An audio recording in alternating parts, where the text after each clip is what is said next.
Joining me today is Mark Morgan. He's the former acting commissioner of U.S. Customs and Border Protection, and he's currently a visiting fellow at the Heritage Foundation. Mark, thank you so much for joining me today.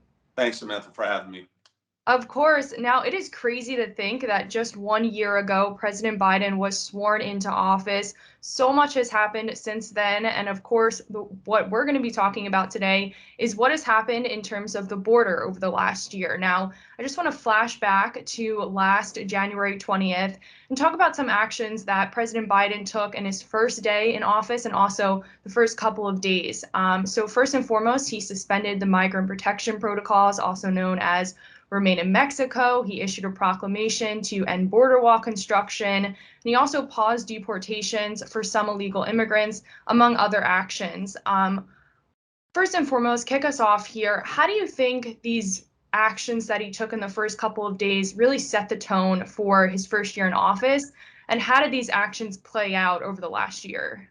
Yeah, well, Samantha, I tell you, I really like how you kind of staged the question here, because what's really important is we're able to provide facts with respect to the exact actions taken by this administration with respect to dismantling the network of tools and authorities and policies that we had developed and implemented over the Trump administration. Unlike the current administration, who puts out this rhetoric, but about how we dismantled the immigration process and the system, but yet they can give no facts. And so, with respect to the Remain in Mexico program, of that network of policies and tools I talked about, that was the single most effective and most important tool that we had in policy. And here's why, Samantha: because we know that the overwhelming majority of the crisis was driven by families coming mainly from the Northern Triangle countries. And there was a significant loophole in our system that said if you came to our border as an unaccompanied minor or as a family, we could not detain you for more than 20 days, and we had to release you. Well, we knew we couldn't get through the immigration process, the hearing in 20 days. That's what led to the term we've all heard, catch and release. Well, when we discussed that, this makes no sense. We knew that once we released them, we never heard from them again. And so the Remain in Mexico program closed that loophole down. And wow, by February of 2020, shocker, we saw a reduction in illegal immigration by 75%. And on day one, this administration cut that program down. Well, also, too, I wanted to talk a little bit about the border wall because, as I mentioned, President Biden uh, ended the construction for it. The government, though, still had these contracts with, the companies that were actually building the border wall. What happened there? I mean, what, sort of like, can you walk us through from when President Biden, issued this proclamation that no more funding for the border wall, no more construction on the border wall? What sort of happened there? And yeah, just can you talk about that a little bit? Yeah, sure. That's another good question, right? And a lot of the rhetoric out there, it's very dismissive, right? It's this stance about the wall, and it's really thought of only as steel and concrete. Well, it wasn't just a wall; it was a wall system. It had integrated lighting, access roads, state-of-the-art technology. So when they ended the construction of the wall, they also removed that state-of-the-art technology, the lighting and access roads that not only made the Border Patrol's job more effective, but also made it more safe for them to do their job on the front lines of our borders. But look, at the end of the day, and there was congressional funding for this, they stopped it immediately. And what a lot of Americans don't understand is we're actually paying on the backs of taxpayers millions of dollars every single day to actually not build the wall. There's 270,000 tons of steel, prefabricated ballards that are just wasting away in the desert sun. Even though Texas, the governor of Texas has reached out to Biden and said, hey, we'll use that, and they refused to talk to him. And one last thing on the wall that's really important. So now President Biden, as you said, has stopped the construction of the wall, which has been very effective. But I really encourage your listeners to just Google real quick the 2000 Secure Fence Act. The 2000 Secure Fence Act got overwhelming bipartisan support, including then Senator Joe Biden, who voted for this act, which did what? Resulted in 654 miles of wall being built. They just called it a fence back then, including they were building that wall up until the first 2 years of the then Obama-Biden administration. And now all of a sudden it's immoral and ineffective. It's just a lie.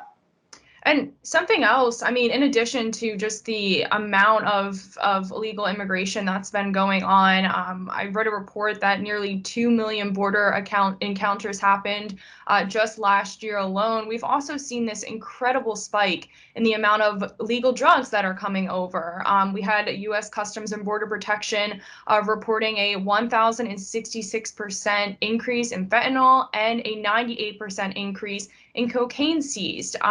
Can you break down these numbers, and is it that we are getting better at sort of like seizing these drugs, or is that just speaking to how many drugs are actually coming over now?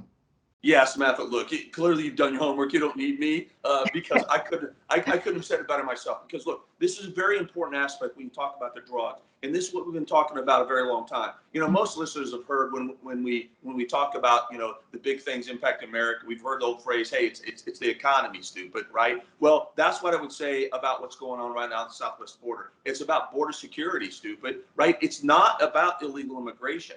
Illegal immigration is a subset of the vast set of threats and crisis and complex issues we face outside our borders. But when you open your borders up to one crisis, one threat, in this case, this administration has opened our borders up to illegal immigration. As you said, 2 million encounters in the last 12 months. You open your borders up to all the crisis, including drugs. Look, the reality is the drug seizures are going up because it's being flooded with so many drugs because it's so successful. And history has shown that. Look, we have 50-60% of border patrol agents that are pulled off the line to process the 2 million, right? To be daycare providers, bus drivers, and processing agents. That leaves large areas of the borders wide open, unpatrolled, unmonitored. What happened? Drugs are pouring through, and they're making their way to every town, city, and state. CDC put out a report: 100,000 Americans died from overdoses, the most in our lifetime in history. And that's not the only issue, though. What gang members are getting by, criminal aliens are getting in. And that same 12-month period, Samantha, we had over 600,000 gotaways. And there are bad people among them, and they're making their way to every town, city, and state. Well, I just can't help think then, you know, if Vice President Kamala Harris was assigned, you know, I think it was in March of last year to sort of address these root causes. That was what President Biden asked her to do. You mentioned the Northern Triangle countries before, where she's set to visit Honduras next week. Have you seen the administration sort of tackle or address any of these root causes? And what are you hoping to come out of this meeting next week? Yeah, no. So this administration has done nothing different than previous administrations. This is another false narrative, it's a joke, the whole root causes. Let me explain what one of the greatest root causes of the illegal immigration and driving the wild, wild west we're seeing on the southwest border is U.S. policy, right? When the United States, which we know is the greatest country in the world, which will never change, right? So that's going to continue to drive this. But when we also, on top of that, develop policies that encourages, incentivizes, and facilitates and allows illegal immigration, that's why it's going to continue. That's why we see the numbers. But with the root causes, look, Samantha, it's so frustrating for me because we've known what the root causes are for decades. And administration after administration, both Republican and Democrat, have worked with that, with the Northern Triangle countries on root causes. We did in the Trump administration. I personally took trips down there. I personally had multiple conversations with my counterparts and leaders of those countries. We were helping with their interior security operations, hopefully to help them get back on the global economy up front as well. All those things were being done under the Trump administration as well as previous administrations and this administration, but they're touting it like it's something new. And that is the issue for illegal immigration. It's just a big lie.